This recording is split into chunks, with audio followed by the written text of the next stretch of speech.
Naitay Kapuso, please welcome Yayo Aguila and Martin Del Rosario.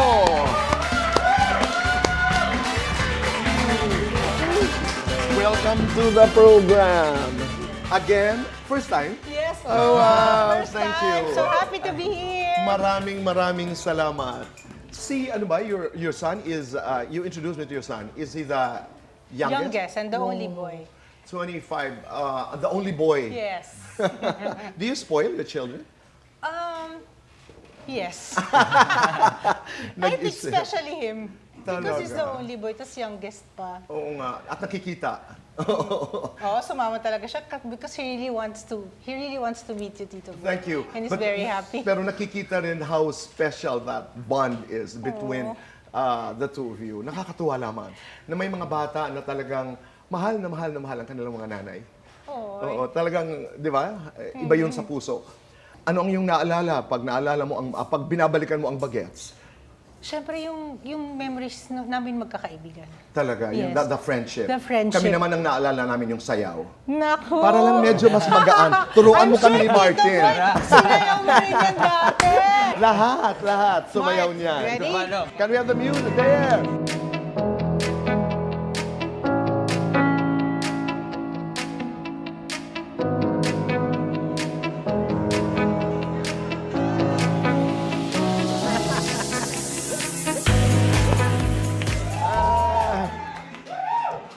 Napaka-iconic talaga, no? Pero pag sinasabi mo, ang unang pumapasok sa iyong isipan ay yung inyong friendship. Exactly. Can you be more specific? Kasi po, magmula noong 1983 na nagkakilala kami, hanggang ngayon, magkakaibigan pa rin kami. And it's not just like an ordinary or simple friendship. Talagang naging magkakapatid na kami sa isa't isa. Paano yun? Are you in touch regularly? Always, all the time. We Galing. have our own group chat and then we always, not constantly, but we always see to it na, oh, hello, kamusta ka? Ganyan, magkita tayo. Ano yung huling kontrobersiya na na-involve ang isa, na pinag-usapan nyo? I can imagine you have a GC, di ba? Yes. Ganun ka-close. I do that with some friends of mine. Si Herbert. Talaga? Sa love life niya.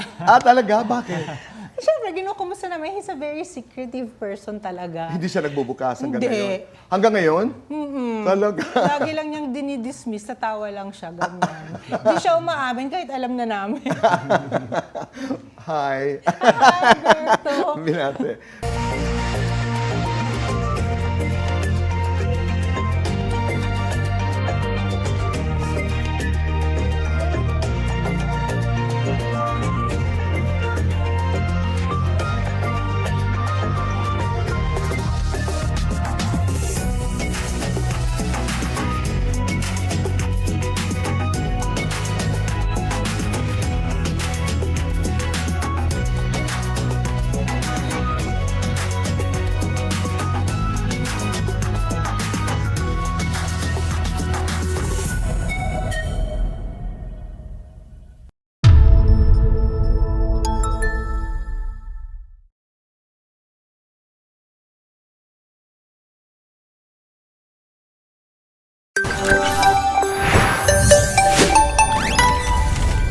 Martin, hindi ka takot to play gay roles and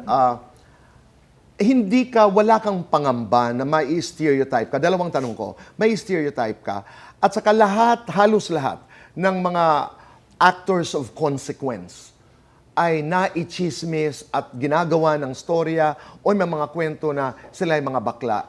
Hindi ka ba nangangamba na yung walang takot mong pagtanggap ng mga gay roles will perpetuate the chismis about you? Hindi. Hindi ako natatakot. Simula nung bago pa lang ako, until now, gumagawa ako ng gay roles as long as na maganda yung story. Ikagaganda to ng takbo ng career ko. And I see to it na bawat gay role na ginagawa ko, iba-iba naman eh. So hindi ka matatypecast as long as na hindi pare-parehas yung binibigay mo. Like dito sa Tayo Lang Ang Nakakaalam, ibang-iba siya with like Panty Sisters, Born Beautiful, kasi dito mas restraint. Ilan ang urian mo? I'm sorry to cut. One. Best okay, supporting alright. actor for The Gitab. Okay, go. Bali dito sa Tayong Dalawa na Nakakaalam, si Neil, yung character ko dito, hindi siya yung kasing open ng ibang gay roles na ginawa ko. Sobrang restrained siya, hindi niya pinapakita yung emotions niya, tinatago niya lahat. Naitanong ko lamang doon sa gitna kung ilan ang urian because you're also one of the most awarded young actors. Thank you. And totoo yan, nakaka-proud, di ba? Yes. You're one of the most awarded. How important is that to you as an actor? Siguro yung validation lang na parang nasa tamang track pala ako. Kasi may mga times na ako questionin mo, Oo. parang inisip ko parang tama pa ba yung lalo na yung nagsisimula ako, yung hindi ko pa mahanap yung place ko sa showbiz, hindi ko alam yung strengths ko, basta alam ko mahal ko yung acting. Pero the moment na yung parang may validation na ay na-recognize ako for my performance, parang inisip ko mas na-inspire akong gawin at mahalin yung ginagawa ko. Pag kuni-question ang sexualidad mo, paano ka nagre-react? Ay wala.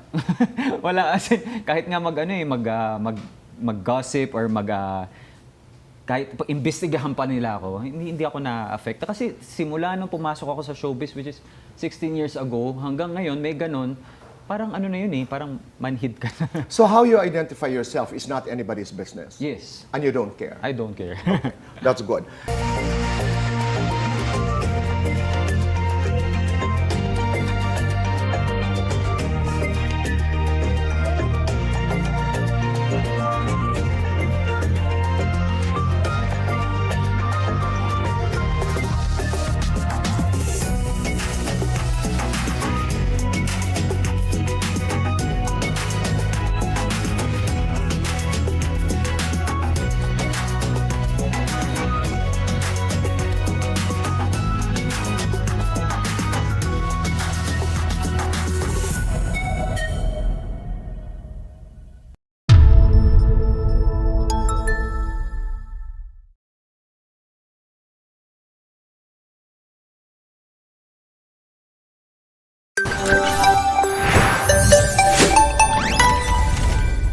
FAMAS. Oh, FAMAS. Nag-type kayo ni Ivana, maingay ito. May mga nagsasabi halimbawa na dapat hiwalay ang online content creators at ang mainstream journalists at marami pang iba. Ako nirerespeto ko yung iba't ibang platforms, nirerespeto ko at natutuwa ako na maraming iba't ibang tao na gumagamit ng kapangyarihan ng storytelling para makatulong sa iba. Okay. So, I acknowledge na iba-iba tayo ng platform. So, iba yung platform ni Ivana, iba yung platform ko, iba yung platform ng iba't ibang tao. I get it. Sana lang, pag nag-public service talaga tayo, it's really for the public, not for ourselves. Okay. Let's do fast talk. Mabilisan lamang. Cara, winning awards, changing lives. Changing Artistahin, lives. yayamanin. Artistahin. Beauty or brains? Brains. Sex appeal or court of appeals? Biking or loving? Viking. Gagawin kang kontrabida, sino ang bida? Sino ang bida? Ako ang kontrabida? Marian Rivera. Wow. Wow. Gagawin kang bida, sino ang kontrabida? Gagawin kang leading lady, sino ang leading man? Patat Gutierrez. Siya pa rin. Your all-time showbiz crush. Patat Gutierrez. Your dream interview. Dream interview. Do you have one? You don't have to. Yes or no? Niligawan ng isang artista. Yes. Oh! Sino? Yes or no? May nakatampuhan na kapwa journalist. Yes. Yes or no? May nakaaway na politiko. Yes. Lights on or lights off? Lights off. Happiness or chocolates? Chocolates. Best time for chocolates. Every day. Gagawing documentary ang buhay mo. Give it a title. I Lusong. Tara, maraming salamat.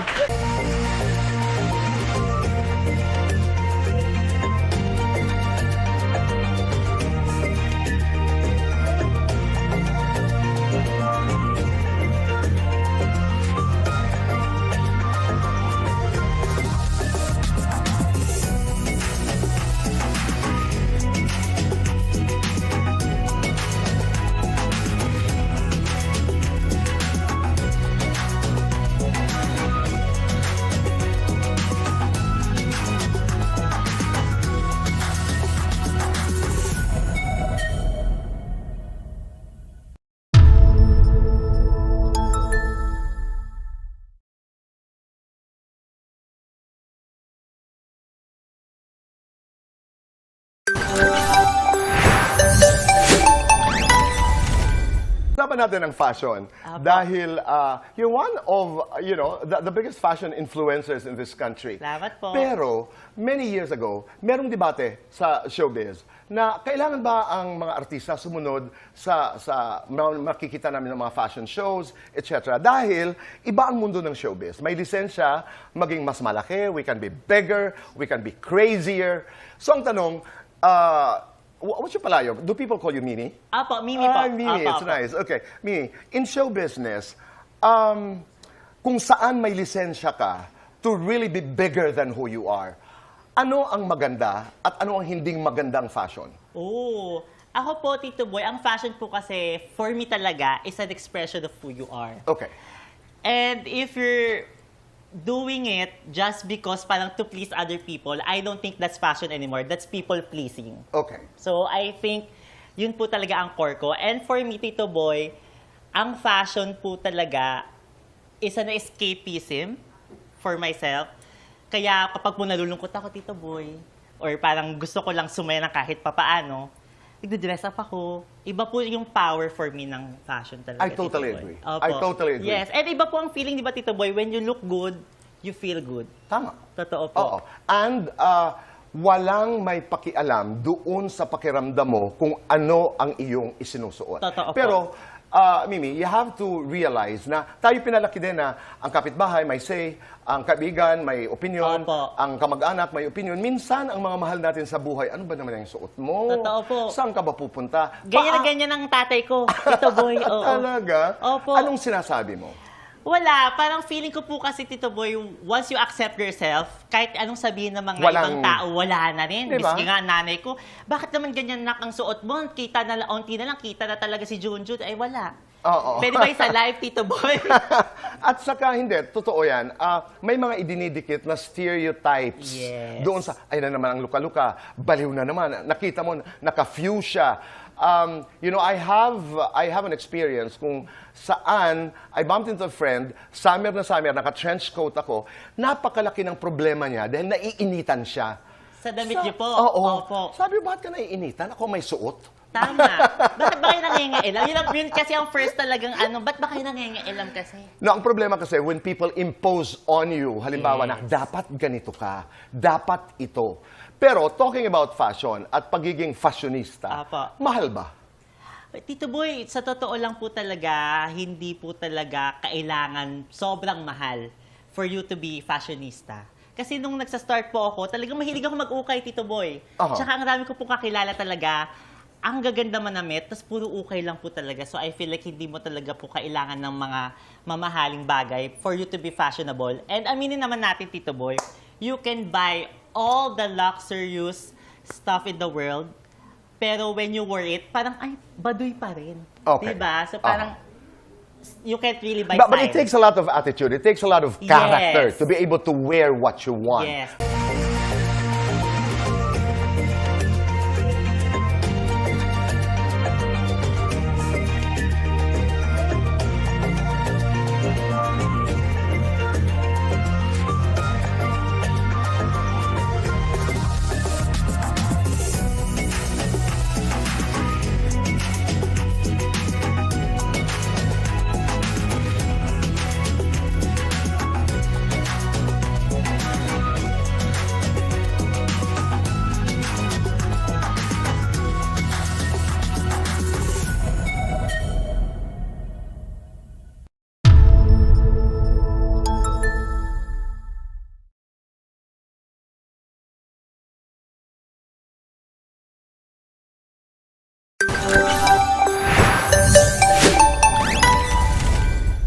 The very first time I heard about the news that naghiwalay kayo ni Dennis after almost 26 years. What was that about? What was that about? It was more like just before pandemic, I felt that we're the usual fighting but nothing anything. And then I realized that he was working more during the pandemic, of course, because it was so strict. And Balisin was doing so well. I noticed that there was one particular staff of his that they would meet all the time. Marketing, who rose to the ranks, naging GM ng Egle Wellness Center. And every weekend they were in Balisin. Not necessary. And then I would go to the beach and stuff. And I said, this is too strange that because of their age gap, I didn't think of anything. And when I discovered it, I said, parang tama na. It might lead to something, so quit it. And because it wasn't anything at that time, it was platonic, quote unquote. So parang sabi niya, I'm gonna keep you and her. Pero wait, Tessa, nung sinabi ni Dennis, halimbawa sa'yo na, I'm going to keep kayong dalawa, paano ka nag-react? Parang sabi ko, Parang, really? Are you like Muslim or something? Di ba? And to think to clarify that statement, yung mga Muslim pala, how interesting, you get a second wife, but the first wife has to agree. So sabi ko, I'm not agreeing. Kasi sabi ko, sino man na mag-agree, di ba? And I felt like, she's a friend of my kids. Yung age gap nila, 36 years. So, parang for me, I said like, let's give our marriage a chance. Up to today. I don't want to talk about it na, di ba? Tama na. Ngayon lang tayo nagkita eh. Tignan mo, nababash na kasi ako. Parang okay. everyone's like saying, No, but move on ka na, Tessa. Listen, Tessa, when you tell your story, ang daming leksyon ang napupulot Super ang mga nanonood. You know that, di ba? super. People would say, I don't mind sharing kasi I know. I feel like, wow, women should stand up on their own. Correct. Wives, mothers, na hindi ka pwedeng just because yung guy ang breadwinner or something na you will tolerate. and that's the reason why we're talking about it, Cheating. because this is the first time you're appearing on Fast Talk. And people would come to you and say, thank you, at pinag-usapan nyo, at ito yung aking kalagayan, at ito ang ginawa ko sa aking buhay. I think Correct. that's the intention. But let me go back to that. So, sabi mo, ayoko, kahit sa Muslims ay may consent ang first wife. Yes. And I'm not gonna allow that. So how did Correct. Dennis react? Parang sabi niya, kasi insisted na platonic and it's work Platonic ang relasyon? nila. Okay. All right. And then I said like, ano bang ibig sabihin ng platonic? Platonic means there's no emotional attachment. I could feel na meron na. You know, that kilig or whatever. So sabi ko, alam mo na, go do whatever you have to do. And then Did you talk to the girl? You know, I never did. Why not? I felt that you could see na si Dennis ang Pursue. pursue. If you know, parang looking back, I should have just said, get out. Okay. Better, no, but, you know. Tessa, but also looking back, But she's so young. She's the friend of my daughter. right, I get parang that. I'm looking back and said, I could have put my foot down. But I said, it had to be Dennis to say, I want to fix our marriage. But he didn't say that. Because there was other reasons pa, pero I said like, no more na. No, but first you wanted to give it another try. Super. Like, Naki- diba tinanong ako, what about now? No more na, no more na. Move on na. It's too late. Cross the bridge. Tapos na. We're annulled. We're finished. Yeah, I know. Pero looking back, I was about to ask you, ano ang nagawa mong mali? At narating niyo yung stage na yun ng inyong marriage? Because you told me what was what Dennis committed You know, wrong. I'm super miss no regret. And I have what did I do wrong? Nothing. I was full on, 100% wife, mother. I'm like this. Take me as I am. And he did take me as I was. So parang na-shock lang ako na, And that was beautiful. after Because I how saw many- that. After how many years? I'm too much? I'm too selfish daw? I'm self-centered? Parang laging ako? I said, what's wrong with that? But I mean, like, you know, I wanted to, that's my most masakit, hinanakit na. Yung marriage namin ng 26 year, hindi binigay ng proper chance. And it was treated like he was miserable the entire time. Alam mo yung feeling, I get it kung talagang finorce ko siya or I was really, you know, parang walang kwentang asawa. Hindi. But did he tell you, did he make you feel like he was starting to distance himself? Men go through menopause in a different way, di ba? Andropause ang tawag Okay, doon. yes. I felt that midlife crisis, everything, okay. Pero the midlife crisis maybe happened way before when Phil Webb and that gulo happened. So there was a financial shakedown. And I felt maybe it was for him, too much. Pero at that time, it was super plain and simple tukso. That's it. And I felt, should I stop it? No, because I felt we were solid. Then everything became gaslighting, my fault, everything na lang, my fault, my fault, my fault. I said like, ay nako, okay na, kung ayaw mo, you know, kung like, what's that Tagalog thing? Kung may paraan, may something, whatever. If there's a will, there's a way. Yeah. Diba? Ayaw niya, ayaw niya.